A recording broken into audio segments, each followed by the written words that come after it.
remember when I was like, we would have these talks Yes. about how I don't think I believe this, and I would always end up crying a whole lot, like, oh my god, like it was so dramatic, and I remember it went on for such a long time. I didn't know how to cope with it. I didn't know how to handle it, and out of patience, and eventually, and I remember, because I'm just realizing right now, like, I remember your face would like the sadness on your face, because you tried to explain it to me, and I wasn't being understanding.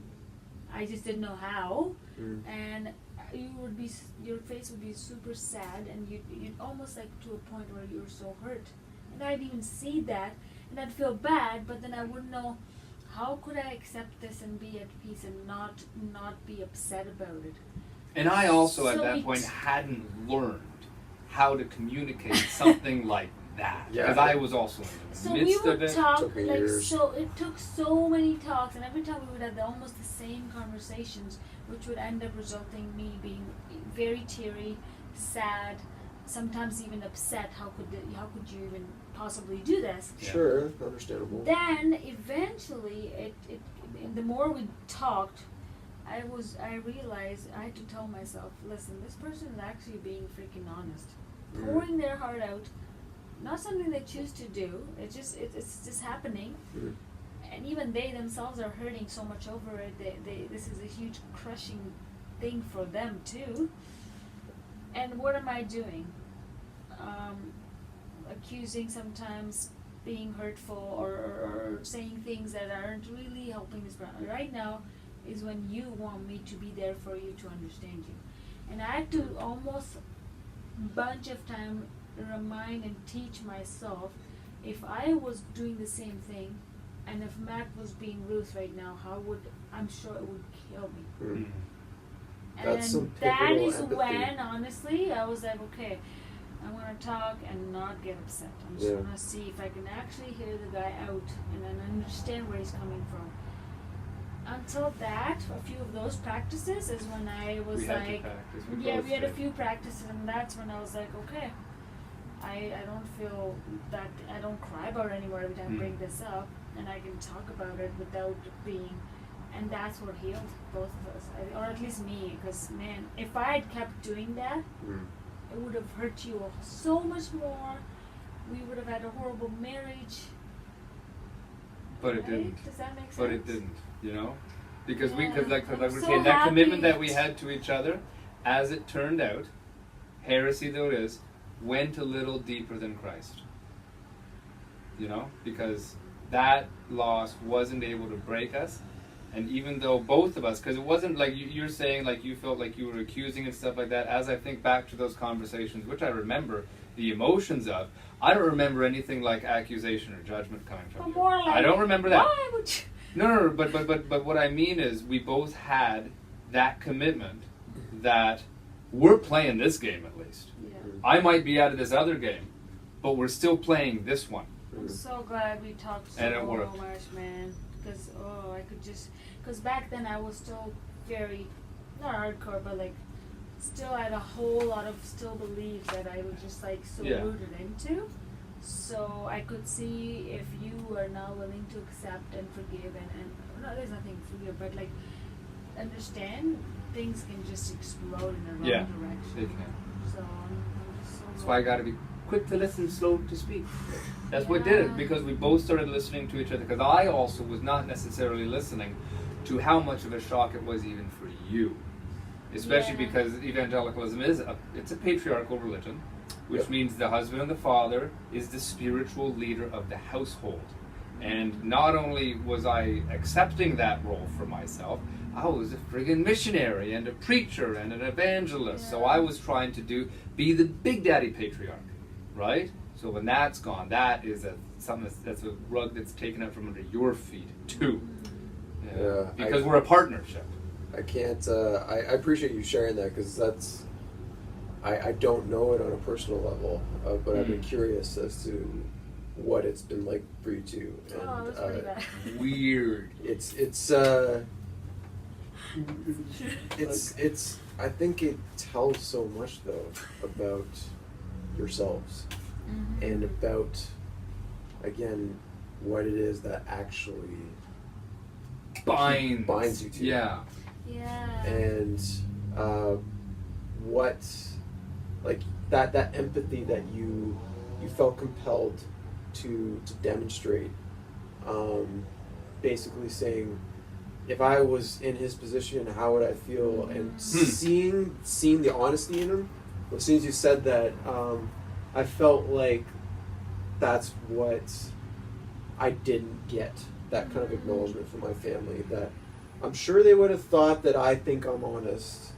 Yeah. But it's so different than seeing it empathetically, where you're seeing like they are convinced in a way that needs to be acknowledged. And this is like textbook validation. If you want to bridge gaps with people, you have to help them to understand that what they think and feel, whatever it is, they have a right to think and feel it. It's the assumption that they're being genuine. Yes. And you can see, I mean, you knew each other already at this point. You could read each other's emotions, each other's faces. We can tell when we're being fake. Totally. So if you're seeing this in each other, you're seeing what you feel like the rug you're feeling, you're pulling from under her. You're seeing this person led me somewhere, and now he's throwing it all out. But I'm supposed to follow him through that when we meet. I'm supposed to follow you spiritually, not a-spiritually. What this would have meant for you to see this in each other's faces must have been a mix of crushing, yet at the same time maybe strangely energizing. Well, yeah, like those are high energy conversations. Well, you must have saw each other. No, I don't regret them. I don't regret them because it meant that we were able to work through something that required but I teeth could have handled and it better. sinew and the girding of loins. Yeah, I think it was mostly seeing your face drop down like that. It was just killing me. I was like, frick, I'm hurting that so bad. I think it speaks volume though that you were still able to detect that with each other, and I think some religious people, they cease to be able to detect that as soon as they see the red flag that they're trained to detect. Because the door quickly closes down, because then you have to put in your fortress strategy, because otherwise I might get hurt in a place I don't want to be hurt. I can't be hurt. Willing to be hurt is a very important thing. Willing to let the other person come at your heart a little bit with that knife, and even risk a couple of scratches, you know? And that's terrifying. Because it's also not always a good idea. Yeah. Because you said to me once, because when Matt said, I didn't choose to be not a Christian. Yeah. That didn't make sense. The sentences didn't make sense for some reason. I remember that being, what do you mean? You were missionary stuff, now you're saying you choose, like I almost like, was like, I don't believe that sentence. Yeah. And then you said, and that's another thing that helped. You were like, okay, and you were so patient, man. You're like, okay, choose to be an atheist. You try and see if you could not be a Christian. Yeah. Try to choose your belief. I just can't. Like that's something I can't just do it. can't. I People totally enforced agree. me, and that actually helped. Be like, oh, okay, yeah. So you just can't help it. You just cannot be no more. You know. And the thing is that analogy was certainly not the first one. We had to go back and forth with different metaphors and different ways of thinking, different ways of communicating what was going on in both of our hearts. Yeah. I just couldn't get it. Yeah. And I couldn't get how you couldn't get it. Yeah. Right? Yeah. I could get the emotion. So it was just back and forth. Maybe I should say it this way. Maybe you should say it that way. And we're just talking at each other at these weird wavelengths until finally they start to come back. Like they was like, oh, now we know what we've been saying for 3 years. Yeah, we eventually. And it wasn't even like, oh, now you've convinced me. It's, oh, you've been saying that. Yeah, I hear you now. Yeah, I hear you now. I feel like we're finally starting to speak the same language. Yeah. Because Christianese and Whatever. whatever, they don't they don't necessarily speak to each other. That's right. There has to be this hybrid language that we have to develop in order for us to really communicate. And that's what I'm trying to find. Yeah. I'm trying to find more of those words and sentences and phrases that both people can be like, oh. Absolutely. And for my projects, for my writing, and for the stuff that I want out there, I want to find that middle space where both the ex-evangelical and the evangelical can sit and say, I'm getting something from this. So maybe the Christian, like in your family case, or a lot of other towns where Christians almost like have this gap, is because maybe they genuinely just don't understand that they can't just maybe they just can't see it. I think that's the case. I wonder, very much like what you went through. Because I wanted to try to understand how could this be. Yeah. But I just couldn't even. My brain was just like, it's impossible. And then there would be anger sometimes mixed in with other emotions. Anytime you don't understand something, for all of us, anger comes. So I think the we best don't like not people understanding do things. is if they allow each other to actually hash things out, whether With you agree or patience. not. Yeah. A lot of patience, man. Yeah. If that isn't happening, there's no way that barrier is going away. It's true. I felt the same way about Pamela, that I really felt I couldn't understand what the hell was happening to her. Why her life was going down the drain and none of ours were. Yeah. She came from the same kinds of families. She heard the same messages. She was following the same script. Why is she getting destroyed? And it wasn't good enough for me to just be like, oh, it's just sitting there. Whatever. Like, no, it's too easy. It's way too easy. Yeah. It really this connective language between the two worlds, this bridge, is so pivotal. I think it's so important, and more often than not, I think what we're doing is just we're trying to speak our respective languages better. We're not trying to find the language a common language between us. Yes, we try to get better at being Christian, or we try to get better at atheists do this as well.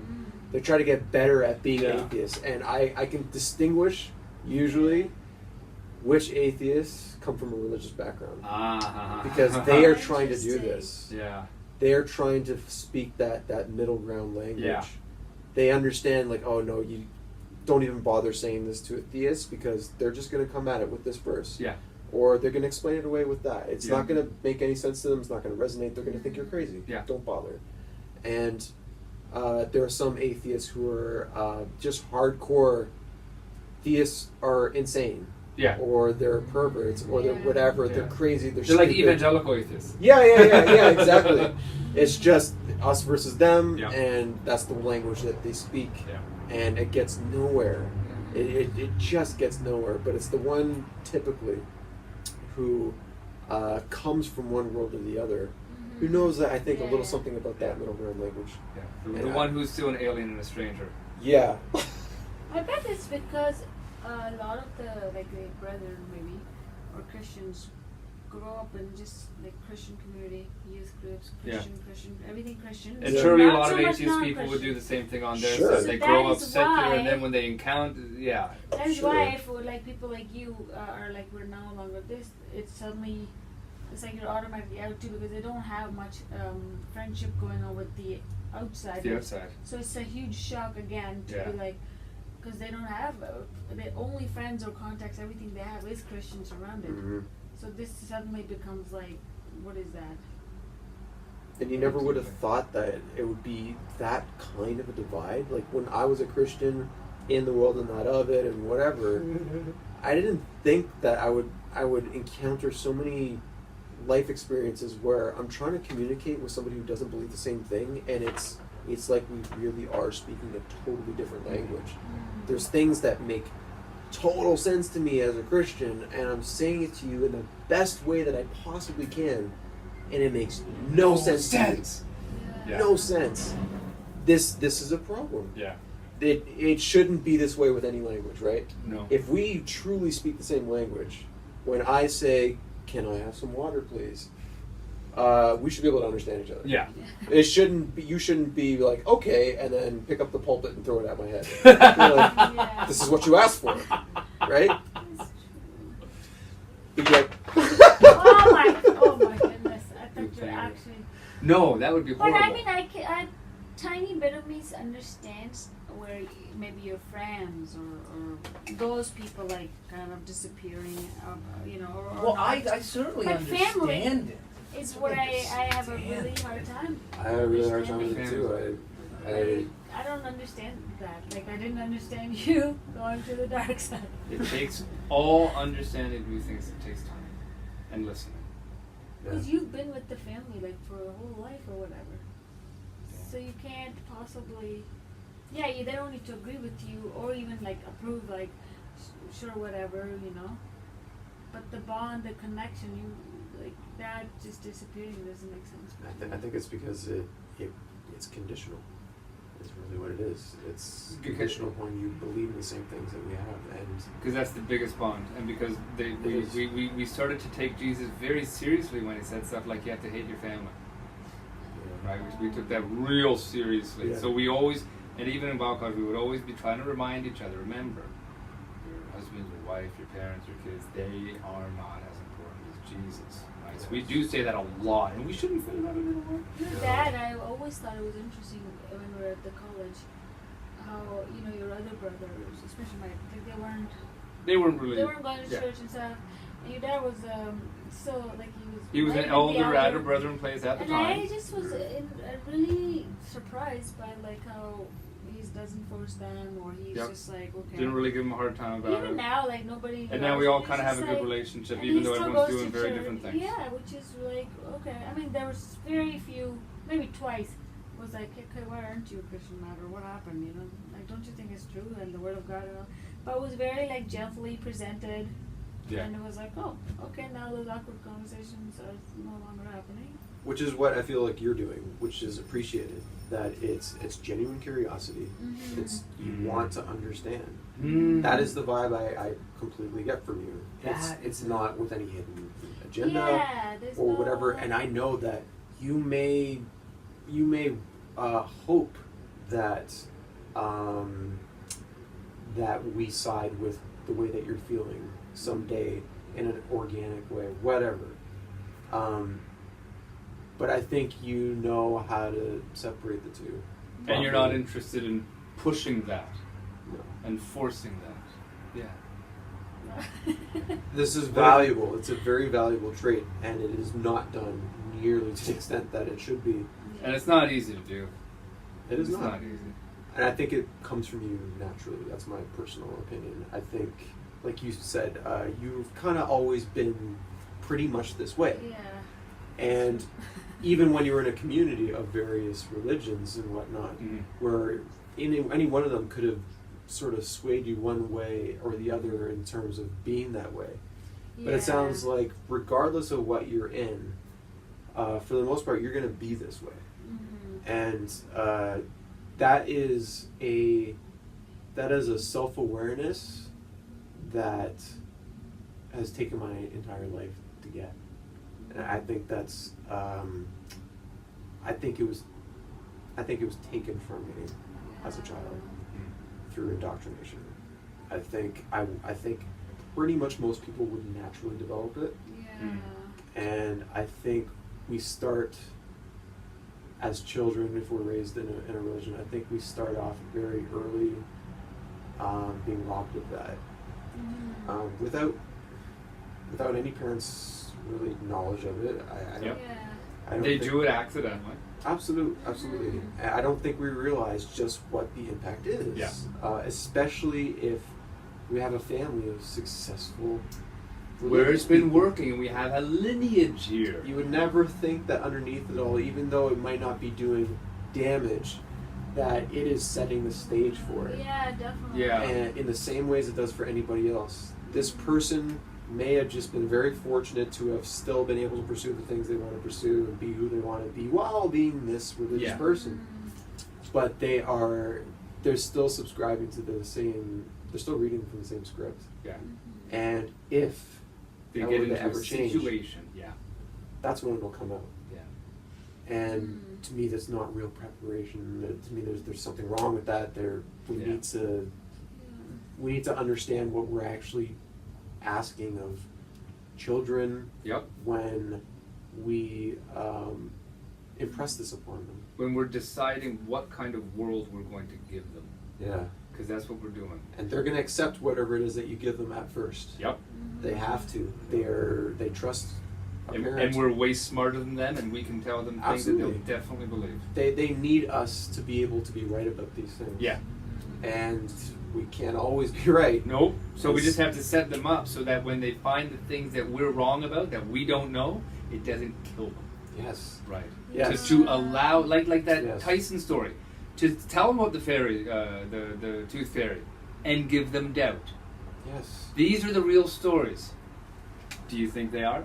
Yeah. Right? And it could just like be willing to doubt, but enjoy that story. Enjoy that tooth fairy story.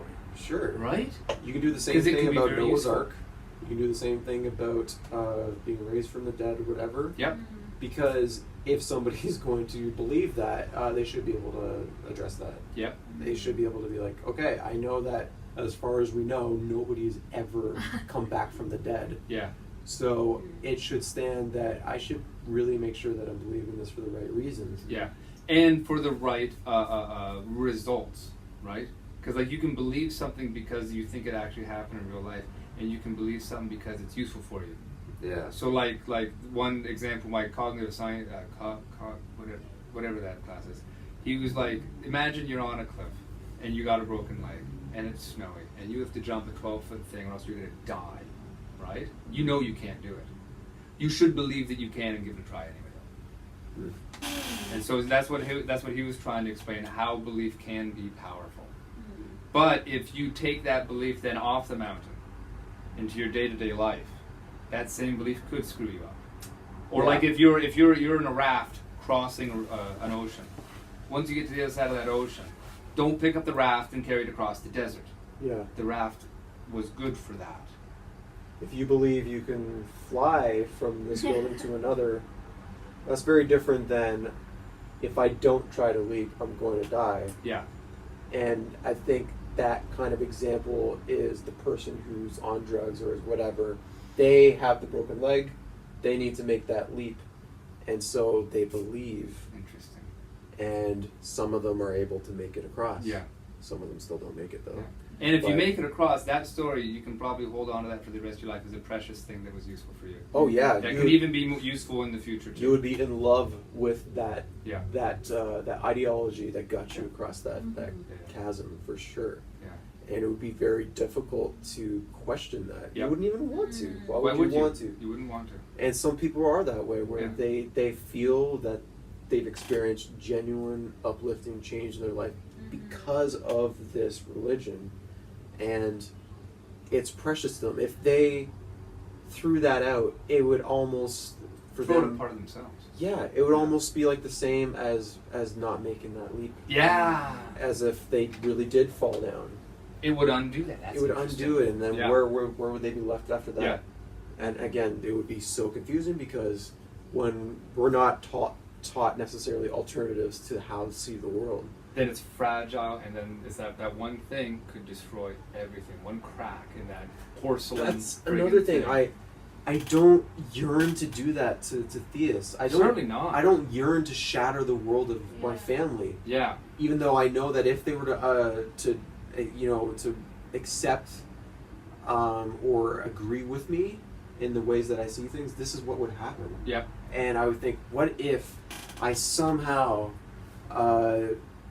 what if I was finally able to communicate clearly to my brother, and the same thing happens, what happened with you, where he starts to doubt, but she doesn't, his wife.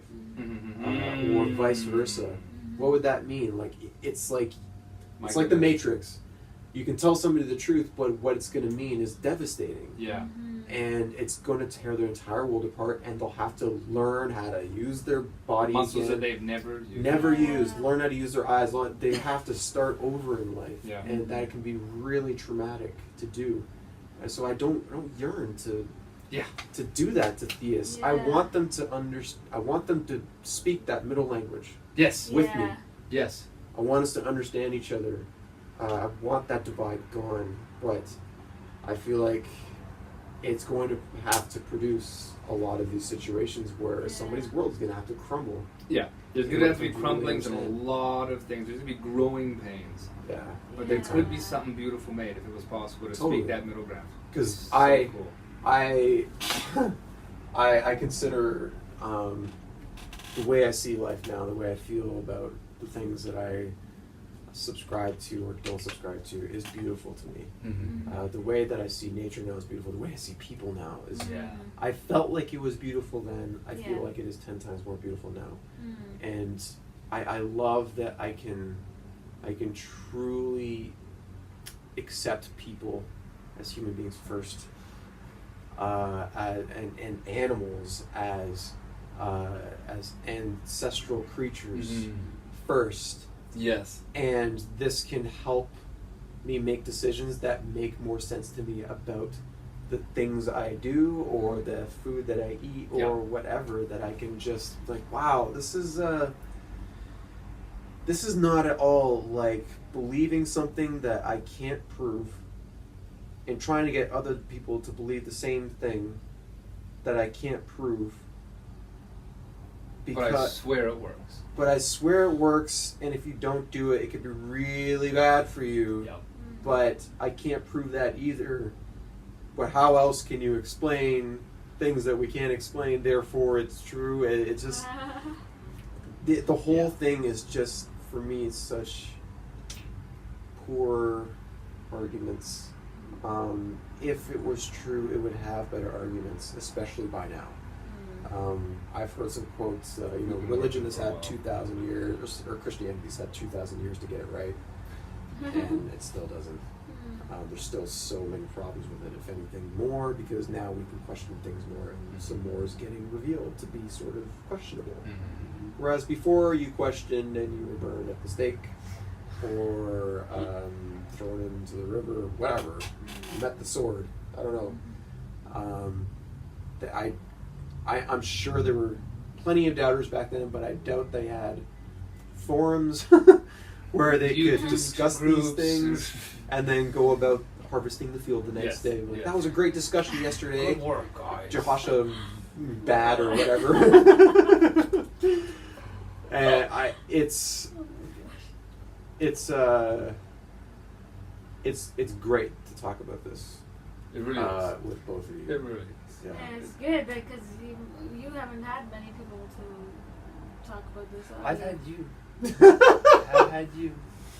But just me. So it's nice that you, because when you talked to Derek too, it was great because he was saying the same. And hearing Derek was also weird too, because like as if Matt's talking. But with a much nicer voice and his beautiful blue eyes. He does have beautiful blue eyes. He does. And I kept staring at them. He knows. Well, yeah, I know. He felt it. No, but it was really interesting because I talked to Matt, and then, like I said, you were the first person ever for me to see that. And then Derek's talking, and you guys have exactly the same language, same journey, same thing, and I'm like, without them knowing each other's. They knew they've talked before, but they figured more of.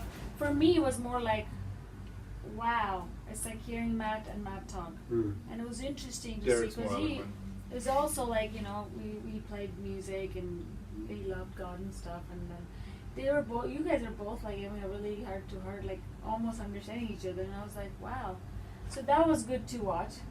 And then you two talking is like pretty much. So there's more of you out there. It's a wide world. Yeah. So it's kind of interesting because now I know 3 people. More Mets. I expect there will be more good talks like this. Oh yeah. So that's kind There's of a lot of very ground cool to cover. also. I'm excited about the conversations going on these days. Yes. I think that we're all going to learn a lot and gain great wisdom. I think so. I think the world is going to have to change. Yes. Yes. I don't think it could be stopped. No. Either. Yeah. And all of these traditions and ideas have to change with it and have been changing. It's just so fast now and volatile. Otherwise, we will go extinct. Yes. And I, for one, am still rooting for the human race. Yes. Raw. Yeah. We may not deserve this planet. But we found it and we're keeping it. Yeah. we've kind of we've done to it what religion has done to us. Well, I mean, in the end, there is this comfort. We can't really destroy the planet. All we can do is make it uninhabitable for us, and something else will arise. Unless we, completely use all our nuke nukes. it. Yeah, and But then you're absolutely right. maybe that's what we did to Mars. Maybe, yeah. It'll have to be species that can exist in whatever state we leave it in that will take over, and then they'll develop their own religions. Okay. Have Like a conclusive, thanks Like a for sticking with us conclusion. for Oh yeah, shoot, I forgot. 16 years and however long this was. Yeah. I don't know. Anything you want to plug? I don't have anything to plug. I want to recommend that everyone get Foibles in Fiction Thank because you. I found it meaningful. I appreciate I think, that. and I also think it's very timely because these the conversations people are having now are these all-encompassing authoritative structures crumbling apart, and then trying to figure out how to deal with that, how to talk about that, and how to not live in the wreckage, but after talking about it, moving forward to see what can we build now for ourselves. So Foibles in Fiction, it's on iTunes, everybody. It's like $5. Go get it. And I think that we're going to talk again. Oh yeah, I'm sure definitely. Yeah. I appreciate you having me over. This was great. This was oh man, so many years. What was it? About a decade? It was a decade at least. Yeah, like a decade ago. Actually, I was living in Cambridge only up until 2006, so it's been more than a decade. My goodness. Oh wow. My goodness. Yeah, at least 12 years. That's incredible. Because Yeah. Joe is 13. I was just Yeah, thinking Joe's it's gotta 13. be at least 12, 13 Wow. years. Yeah. My goodness. A lot has happened Yes. in that You've time changed frame. so much too from like. I guess I have. In a good way, like you're obviously very what do you use the word empathetic? There you go. Empathetic. Yeah, you're like very like your love for the humanity, the nature stuff. It's very cool because I think back then I didn't know you that much, so you were like always. I think I had a bad habit of mocking people. And,